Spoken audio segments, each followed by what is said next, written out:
Hi friends. So, ఇది నా birthday vlog. Birthday రోజు మేము ఫస్ట్ టెంపుల్‌కైతే వెళ్ళాము. అక్కడ కొబ్బరికాయ కొట్టాను. అందులో చాలా పెద్ద ఫ్లవర్ వచ్చింది. అది చూసి నేను చాలా హ్యాపీ ఫీల్ అయ్యా. బర్త్‌డే రోజు అలా ఫ్లవర్ రావడం నాకు ఆ దేవుడు నన్ను బ్లెస్ చేసినట్టు అనిపించింది. సో, ఆ మూమెంట్ నా బర్త్‌డేలో చాలా స్పెషల్. నెక్స్ట్ మా ఫ్రెండ్స్‌తో లంచ్ చేయడానికి బయటకైతే వెళ్ళాము. కానీ అదైతే వీడియో తీయడం మర్చిపోయా. 12కి అయితే కేక్ కట్ చేయించారు. కానీ అది కాకుండా ఈవినింగ్ బర్త్‌డే జోన్‌కి తీసుకెళ్ళి చాలా పెద్ద సర్ప్రైజ్ అయితే ఇచ్చారు. నేనైతే అస్సలు ఎక్స్‌పెక్ట్ చేయలేదు. ఇంకా కేక్ కట్ చేసేసాక మా ఫ్రెండ్స్ నాకు గిఫ్ట్స్ కూడా ఇచ్చారు. మా రూమ్‌మేట్స్ అయితే నా ఫోటో ఫ్రేమ్ ఇచ్చారు.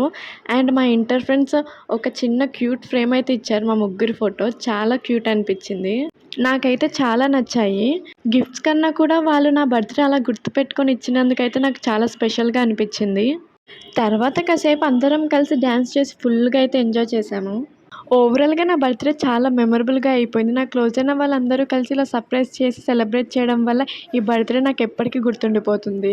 అండ్ లాస్ట్‌గా పార్టీ జోన్ గురించి నా జెన్యూన్ ఎక్స్‌పీరియన్స్ చెప్పాలంటే నాకు పర్సనల్లీ చాలా బాగా అనిపించింది. సో, మీరు కూడా ఫ్రెండ్స్‌తో బర్త్‌డే అని స్పెషల్ అకేషన్ సెలబ్రేట్ చేయాలని ప్లాన్ చేస్తుంటే ఈ పార్టీ జోన్ డెఫినెట్‌లీ ట్రై చేయొచ్చు. దీని అడ్రెస్ వచ్చేసి ఏవి అప్పారావు రోడ్, ప్యాంటలూన్స్ పక్కన పార్టీ జోన్, రాజమండ్రి. ఫైనల్లీ నా బర్త్‌డేని ఇంత స్పెషల్‌గా చేసినందరికీ చాలా చాలా థ్యాంక్ యూ.